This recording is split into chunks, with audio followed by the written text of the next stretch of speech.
Hello, ಎಲ್ಲರಿಗೂ ನಮಸ್ಕಾರ. ನಾನು ನಿಮ್ಮ ಕಾವ್ಯ. ಅಭಿವ್ಯಕ್ತಿ ಕಥಾಲೋಕಕ್ಕೆ ಸ್ವಾಗತ. ಶರದೃತು ಕಥೆಯ 13ನೇ ಅಧ್ಯಾಯವನ್ನು ಶುರು ಮಾಡೋಣ. ಎಲ್ಲಿ ಬಿಟ್ಟು ಕೊಡ್ತೀರಾ ನೀವು ಅವಳನ್ನು? ಆವಾಗಲೂ ಹೀಗೆ, ಇವಾಗಲೂ ಹೀಗೆ ಎಂದರು ಸುಶೀಲಾ. ಶರದ್ ರೆಡಿಯಾಗಿ ತಿಂಡಿ ತಿಂದು ಆಫೀಸಿಗೆ ಹೋಗಲು ಬಂದವನು, ಅಮ್ಮ, ಋತು ಎಲ್ಲಿ? ಬೆಳಗ್ಗೆಯಿಂದ ಕಾಣಿಸ್ತಿಲ್ಲ ಎಂದ. ನಾನೀ ಪ್ರಶ್ನೆನ ನಿನ್ನನ್ನು ಕೇಳಬೇಕು, ಅದು ಬಿಟ್ಟು ನೀನೇ ನನ್ನ ಕೇಳ್ತಿದೀಯಾ ಎಂದರು ಸುಲೋಚನಾ. ಶರದ್ಗೆ ಆಗಲೇ ನೆನಪಾಗಿದ್ದು, ತಾನು ಹಿಂದಿನ ದಿನ ರಾತ್ರಿ ಅವಳನ್ನು ಬಾಲ್ಕನಿಗೆ ಕಳುಹಿಸಿ ಅದರ ಡೋರ್ ಲಾಕ್ ಮಾಡಿದ್ದು. ಓ ಶಿಟ್ ಎಂದು ತನ್ನ ಹಣೆ ನೀವಿಕೊಂಡು, ಅಮ್ಮ ಬಂದೆ, ಒಂದು ನಿಮಿಷ ಎಂದು ತನ್ನ ರೂಮಿಗೆ ಹೋಗಲು ಹೋದರೆ, ಏನಾಯಿತು ಶರದ್ ಎಂದು ಸುಶೀಲಾ ಕೇಳಿದರು.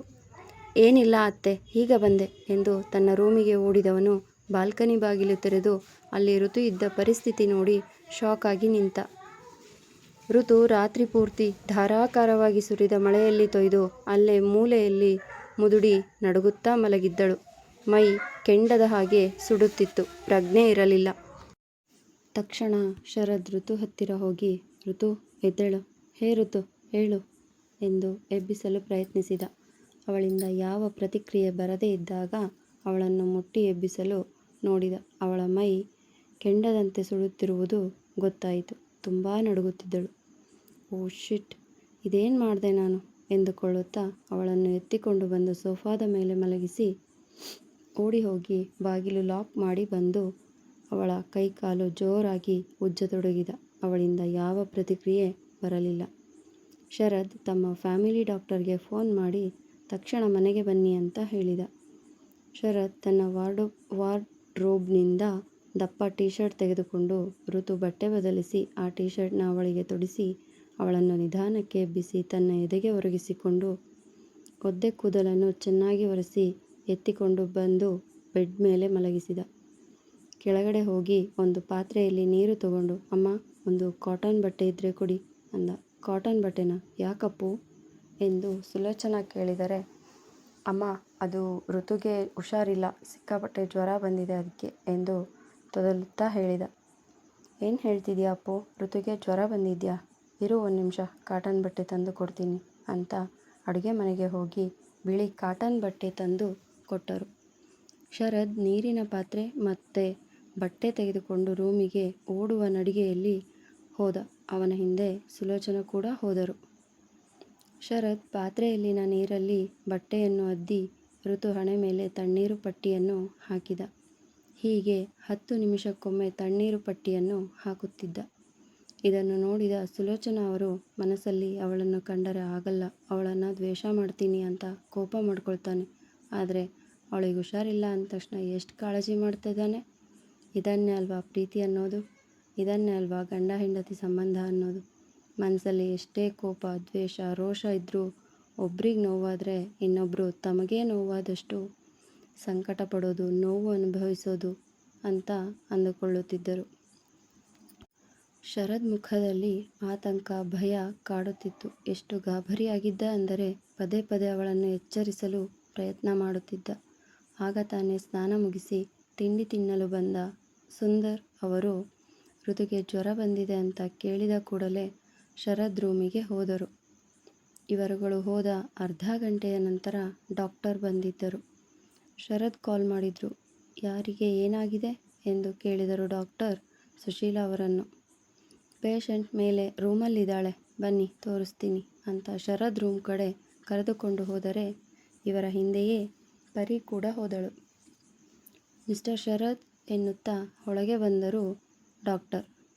ಡಾಕ್ಟರ್ ಬನ್ನಿ, ತುಂಬ ಮೈ ಸುಡ್ತಿದೆ, ಸ್ವಲ್ಪ ಚೆಕ್ ಮಾಡಿ ಅಂದ ಗಾಬರಿಯಲ್ಲಿ ಶರದ್. ರಿಲ್ಯಾಕ್ಸ್ ಮಿಸ್ಟರ್ ಶರದ್, ನಾನು ಚೆಕ್ ಮಾಡ್ತೀನಿ, ನೀವೆಲ್ಲ ಸ್ವಲ್ಪ ಹೊರಗೆ ಹೋಗಿ ಅಂದರು ಡಾಕ್ಟರ್. ಎಲ್ಲರೂ ಹೊರಗೆ ಹೋದರು. ಶರದ್ ಮಾತ್ರ ಹೋಗಲಿಲ್ಲ. ಮಿಸ್ಟರ್ ಶರದ್, ಆಚೆ ಹೋಗಿ ಅಂತ ಹೇಳಿದೆ ಎಂದು ಮತ್ತೊಮ್ಮೆ ಡಾಕ್ಟರ್ ಹೇಳಿದರೆ, ಪ್ಲೀಸ್ ಡಾಕ್ಟರ್, ನಾನೊಬ್ಬ ಇಲ್ಲೇ ಇರ್ತೀನಿ ಎಂದ. ಮಿಸ್ಟರ್ ಶರದ್, ಬಿ ಬ್ರೇವ್, ಯಾಕೆ ಇಷ್ಟು ಟೆನ್ಷನ್ ಮಾಡ್ಕೊಳ್ತಿದ್ದೀರಾ? ನಾನು ಚೆಕ್ ಮಾಡಿ ಹೇಳ್ತೀನಿ, ಪ್ಲೀಸ್ ಆಚೆ ಹೋಗಿ ಎಂದು ತಮ್ಮ ಕೈಯನ್ನು ಬಾಗಿಲ ಕಡೆ ತೋರಿಸಿದರು ಡಾಕ್ಟರ್. ಶರದ್ ಮೌನವಾಗಿ ಹೊರ ನಡೆದರೆ ಸುಂದರ್ ಮತ್ತು ಸುಲೋಚನಾ ಅವರು ಒಬ್ಬರಿಗೊಬ್ಬರು ಮುಖ ನೋಡಿಕೊಂಡು ಮುಗುಳ್ನಕ್ಕರು. ಶರತ್ ಪರಿಸ್ಥಿತಿ ಹೇಗಾಗಿತ್ತು ಅಂದರೆ ಬಾಲ ಸುಟ್ಟ ಬೆಕ್ಕಿನ ಹಾಗೆ ಆಗಿತ್ತು. ಒಂದು ಕಡೆ ಕಾಲು ನಿಲ್ಲುತ್ತಲೇ ಇರಲಿಲ್ಲ. ಆ ಕಡೆಯಿಂದ ಈ ಕಡೆ, ಈ ಕಡೆಯಿಂದ ಆ ಕಡೆ ತಿರುಗಾಡುತ್ತಿದ್ದ. ಸುಂದರ್ ಅವರು ನೋಡುವಷ್ಟು ನೋಡಿ ತಡೆಯಲಾಗದೆ, ಶರತ್, ಯಾಕೋ ಹಾಗೆ ಬಾಲ ಸುಟ್ಟ ಬೆಕ್ಕಿನ ಹಾಗೆ ತಿರುಗಾಡ್ತಿದೀಯಾ ಎಂದು ಕೇಳಿಯೇ ಬಿಟ್ಟರು. ಮಾವ, ಏನು ಹೇಳ್ತಿದ್ದೀರಾ ನೀವು ಎಂದು ಅವರೇನು ಹೇಳಿದರು ಎಂದು ಅರ್ಥವಾಗದೆ ಕೇಳಿದ ಶರದ್. ಸುಂದರ್ ಅವರು ನಗುತ್ತಾ, ಅಲ್ಲ, ಡಾಕ್ಟರ್ ಹೋಗಿದ್ದಾರೆ, ಚೆಕ್ ಮಾಡಿ ಹೇಳ್ತಾರೆ ತಾನೆ, ನೀನು ಅಷ್ಟೊಂದು ಟೆನ್ಷನ್ ಮಾಡ್ಕೊಳ್ಳೋ ಅವಶ್ಯಕತೆ ಇದೆಯಾ? ಇಲ್ಲ ಅಲ್ವಾ? ನೋಡಿ ಅಕ್ಕ, ಹೆಂಡ್ತಿನ ಕಂಡ್ರೆ ಆಗಲ್ಲ, ಅವಳ ಬಗ್ಗೆ ಮನಸ್ಸಲ್ಲಿ ಬರೀ ದ್ವೇಷ ಇದೆ ಅಂತ ಯಾರೋ ಹೇಳ್ತಿದ್ರಪ್ಪ. ಈಗ ನೋಡಿ ಹೇಗೆ ಚಡಬಡಿಸ್ತಿದ್ದಾರೆ ಅಂದರು ಸುಂದರ್ ಶರದ್ ಕಡೆ ನೋಡುತ್ತಾ. ನೀನು ಹೇಳಿದ್ದು ನಿಜ ಸುಂದರ್. ಮನಸ್ಸಲ್ಲಿ ಮಣಗಟ್ಟಲೆ ಪ್ರೀತಿ ಇಟ್ಕೊಂಡು ದ್ವೇಷ, ಪ್ರತೀಕಾರ, ಮಣ್ಣು ಮಸಿ ಅಂತ ಬಾಯಲ್ಲಿ ಹೇಳೋದು. ಪಾಪ ಅವ್ರಿಗೆ ಗೊತ್ತಿಲ್ಲ ನಾವು ಅವ್ರ ವಯಸ್ಸು ದಾಟಿನೇ ಬಂದಿದ್ದೀವಿ ಅಂತ.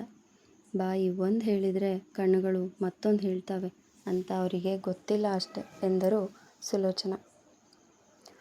ಶರದ್, ಸುಲೋಚನಾ ಮತ್ತು ಸುಂದರ್ ಅವರಿಬ್ಬರನ್ನೂ ಗುರಾಯಿಸುತ್ತಾ, ಸಾಕು ನನ್ನ ಕಾಲು ಎಳೆದಿದ್ದು. ಒಂದು ಸಣ್ಣ ಅವಕಾಶ ಸಿಕ್ಕರೆ ಸಾಕು, ನನ್ನ ಕಾಲು ಎಳೆಯೋದಕ್ಕೆ ರೆಡಿ ಆಗಿರ್ತೀರ ಅಲ್ವಾ? ಅವಳಿಗೆ ಹುಷಾರಿಲ್ವಲ್ಲ, ನಾಳೆಯಿಂದ ಕೆಲಸ ಯಾರು ಮಾಡ್ತಾರೆ? ನಾನು ಅವಳಿಗೆ ಶಿಕ್ಷೆ ಅಂತ ಕೊಟ್ಟಿದ್ದು. ಈಗ ಆ ಶಿಕ್ಷೆಯಿಂದ ತಪ್ಪಿಸಿಕೊಳ್ಳೋದಕ್ಕೆ ಅವಳಿಗೆ ಇದೊಂದು ಒಳ್ಳೆ ಅವಕಾಶ. ಅದಕ್ಕೆ ಡಾಕ್ಟರ್ಗೆ ಹೇಳಿ ಬೇಗ ಹುಷಾರು ಮಾಡಿ ಅಂತ ಹೇಳಬೇಕು ಅಂತ ಇದ್ದೆ ಅಷ್ಟೆ.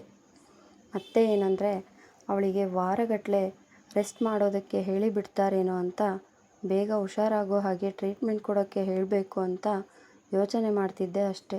ಇದ್ಬಿಟ್ರೆ ನಂಗೆ ಅವಳ ಮೇಲೆ ಯಾವ ಪ್ರೀತಿ ಪ್ರೇಮ ಇಲ್ಲ ಎಂದ ಶರದ್. ಅಕ್ಕ, ನಾವೇನಾದರೂ ಎಕ್ಸ್ಪ್ಲನೇಷನ್ ಕೇಳಿದ್ವಾ? ಇಲ್ಲ ಅಲ್ವಾ? ಮತ್ತು ಶರದ್ ಯಾಕೆ ಇಷ್ಟುದ್ದ ಎಕ್ಸ್ಪ್ಲೈನ್ ಮಾಡ್ತಿದ್ದಾನೆ ಎಂದರು ಸುಂದರ್ ಮುಸಿ ನಗುತ್ತಾ. ಅದೇ ಸುಂದರ್, ನನಗೂ ಅರ್ಥ ಆಗ್ತಿಲ್ಲ. ಒಳ್ಳೆ ಕುಂಬಳಕಾಯಿ ಕಳ್ಳ ಅಂದರೆ ಹೆಗಲು ಮುಟ್ಕೊಂಡು ನೋಡ್ಕೊಂಡ್ರಂತೆ ಹಾಗಾಯಿತು ಶರದ್ ನಿನ್ನ ಕತೆ ಅಂದರು ಸುಲೋಚನಾ ಕೂಡ ಸುಂದರ್ ಜೊತೆ ನಗುತ್ತಾ.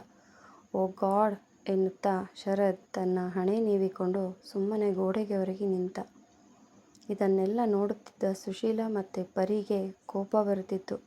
ಸ್ವಲ್ಪ ಸುಮ್ಮನಿರ್ತೀರಾ ನೀವು? ನಾನು ಆಗಲಿಂದ ನೋಡ್ತಾನೇ ಇದ್ದೀನಿ, ನೀವಿಬ್ಬರೂ ಅವನನ್ನು ಆಡ್ಕೊಂಡು ನಗೋದೇ ಆಯಿತು. ಯಾಕೆ ಹೀಗೆ ಎಂದು ಸುಶೀಲಾ ಕೋಪ ತಾಳಲಾರದೆ ಹೇಳಿದರು. ಸುಶೀಲಾ, ನಾವೆಲ್ಲಿ ಅವನನ್ನು ಆಡ್ಕೊಂಡು ನಗ್ತಿದ್ದೀವಿ, ಇರೋದನ್ನು ಹೇಳ್ತಿದ್ದೀವಿ ಅಲ್ವಾ ಅಕ್ಕ ಎಂದರು ಸುಂದರ್. ಅದೇ ಮತ್ತೆ ಸುಶೀಲಾ, ನಿಂಗೆ ಆ ಹುಡುಗಿ ತಪ್ಪು ಮಾಡಿದಾಳೆ ಅಂತ ಅನಿಸಿದ ಮಾತ್ರಕ್ಕೆ ನಮಗೂ ಹಾಗೆ ಅನ್ನಿಸ್ಬೇಕು ಅಂತ ಏನಿಲ್ಲ ಅಲ್ವಾ? ನಿಂಗೆ ಏನು ಅನಿಸುತ್ತೋ ಅದು ನಿಂಗೆ ಸರಿ, ನಮಗೇನು ಅನಿಸುತ್ತೋ ಅದು ನಮಗೆ ಸರಿ. ಇದರಲ್ಲಿ ಯಾರ ಮೇಲೆ ಯಾರೂ ಅಭಿಪ್ರಾಯನೂ ಹೇರೋ ಹಾಗಿಲ್ಲ. ಹಾಗೆ ಅದನ್ನು ಒಪ್ಪಿಕೊಳ್ಳಲೇಬೇಕು ಅನ್ನೋ ನಿಯಮನೂ ಇಲ್ಲ ಅಲ್ವಾ ಸುಂದರ್ ಎಂದರು ಸುಲೋಚನಾ. ನೀವು ಹೇಳಿದ್ದು ಸರಿ ಅಕ್ಕ, ನಮ್ಮ ಅಭಿಪ್ರಾಯ ಯಾರ ಮೇಲೂ ಹೇರಬಾರ್ದು, ಹೇರೋದು ಕೂಡ ತಪ್ಪು ಅಂದರು ಸುಂದರ್. ಸುಶೀಲಾ ಅವರು ಸುಂದರ್ ಮಾತು ಕೇಳಿ ಕೋಪದಿಂದ ಅವರನ್ನು ನೋಡಿ ತಮ್ಮ ರೂಮಿಗೆ ಹೋದರು. ಪರಿ ಮನಸ್ಸಲ್ಲೇ, ಅಬ್ಬಾ, ಇವಳೊಬ್ಳಿಗೋಸ್ಕರ ಸುಚ್ಚು ಮತ್ತು ಡ್ಯಾಡ್ ಮಾಮ್ಗೆ ಅನ್ನೋ ಹಾಗಾಯಿತು. ಬಂದು ಇನ್ನು 2 ದಿನ ಆಗಿಲ್ಲ, ಆಗಲೇ ಅದೇನು ಮೋಡಿ ಮಾಡಿದಾಳೋ ಎಂದು ಋತುವನ್ನು ಬೈದುಕೊಳ್ಳುತ್ತಾ ತನ್ನ ಮಾಮ್ ಹತ್ತಿರ ಹೋದಳು. ಡಾಕ್ಟರ್ ಋತುನ ಚೆಕ್ ಮಾಡಿ ಅವಳಿಗೆ ಇಂಜೆಕ್ಷನ್ ಕೊಟ್ಟು ಹೊರಗೆ ಬಂದು, ಮಿಸ್ಟರ್ ಶರತ್, ಜ್ವರ ತುಂಬ ಜಾಸ್ತಿನೇ ಇದೆ, 2 ಇಂಜೆಕ್ಷನ್ ಕೊಟ್ಟಿದ್ದೀನಿ, ಸಂಜೆ ಒಳಗೆ ಅವರಿಗೆ ಪ್ರಜ್ಞೆ ಬರ್ಬೋದು. ಹಾಂ, ಹಾಗೆ ಒದ್ದೆ ಬಟ್ಟೆ ಮಾಡಿ ಹಣೆಗೆ ಹಾಕ್ತಿರಿ. ಈ ಪ್ರಿಸ್ಕ್ರಿಪ್ಷನ್ನಲ್ಲಿ ಮೆಡಿಸಿನ್ಸ್ ಬರೆದಿದ್ದೀನಿ, ಎಲ್ಲ ಟೈಮ್ ಟು ಟೈಮ್ ಕೊಡಿ. ಸ್ವಲ್ಪ ವೀಕ್ ಆಗಿದ್ದಾರೆ, ಚೆನ್ನಾಗಿ ಹಣ್ಣು ತರಕಾರಿ ಕೊಡಿ. ಹಾಗೊಂದು ವೇಳೆ ಜ್ವರ ಕಡಿಮೆ ಆಗದಿದ್ದರೆ ನನಗೆ ಕಾಲ್ ಮಾಡಿ, ನಾನು ಇಮಿಡಿಯೇಟ್ ಆಗಿ ಬರ್ತೀನಿ, ಓಕೆನಾ ಎಂದು. ಓಕೆ ಮಿಸ್ಟರ್ ಶರದ್, ನಾನಿನ್ನು ಬರ್ತೀನಿ ಎಂದು ತಮ್ಮ ಫೀಸ್ ತೆಗೆದುಕೊಂಡು ಹೋದರು ಡಾಕ್ಟರ್. ಅಮ್ಮ, ಸ್ವಲ್ಪ ನೋಡ್ಕೋತೀರಿ, ನಾನು ಈ ಟ್ಯಾಬ್ಲೆಟ್ಸ್ಗಳನ್ನ ತಂದುಬಿಡ್ತೀನಿ ಎಂದು ಡಾಕ್ಟರ್ ಹಿಂದೆಯೇ ಹೋದ ಶರದ್ ಕೆಳಗಡೆ ಬರ್ತಿದ್ದ ಹಾಗೆ ಪರಿ ಕೂಡ ತನ್ನ ಅಮ್ಮನ ರೂಮಿನಿಂದ ಬಂದವಳು, ಶರದ್, ಆಫೀಸಿಗೆ ಹೊರಡೋಣ, ಲೇಟ್ ಆಯಿತು ಎಂದಳು. ಪರಿ, ನೀನು ಹೋಗಿರು, ನಾನಿವತ್ತು ಆಫೀಸ್ಗೆ ಬರೋದಿಲ್ಲ ಎಂದ ಶರದ್. ವಾಟ್, ಇವತ್ತು ಬರೋದಿಲ್ವಾ? ಯಾಕೆ? ಓ, ನಿನ್ನ ಹೆಂಡ್ತಿನ ನೋಡ್ಕೋಬೇಕಾ? ಅದಕ್ಕಾ ಎಂದಳು ಪರಿ ಕೋಪವನ್ನು ಹತ್ತಿಕ್ಕಿ ವ್ಯಂಗ್ಯವಾಗಿ. ಶಟಪ್ ಪರಿ, ಯಾವ ಹೆಂಡ್ತಿ? ನಂಗೆ ಸ್ವಲ್ಪ ಬೇರೆ ಕೆಲಸ ಇದೆ ಅದಕ್ಕೆ ಎಂದು ಗುಡುಗಿದ ಶರದ್. ಬೇರೆ ಕೆಲಸ? ಯಾವ ಕೆಲಸ ಅದು? ಅಂದಳು ಪರಿ. ನಿಂಗೆ ಯಾಕೆ ಹೇಳಬೇಕು? ಈಗ ಬಾಯಿ ಮುಚ್ಕೊಂಡು ತೆಪ್ಪಗೆ ಆಫೀಸಿಗೆ ಹೋಗು ಅಂದ ಶರದ್. ಹೇ ಹೋಗೋ, ಯಾವಾಗ ನೋಡಿದ್ರು ಕಳ್ಸೋಕೆ ನೋಡ್ತೀಯ.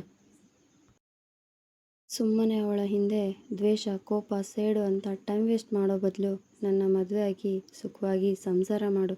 ವರ್ಷಕ್ಕೊಂದರಂತೆ ಮಕ್ಕಳನ್ನು ಹೆತ್ತು ಕೊಡ್ತೀನಿ ಕಣೋ.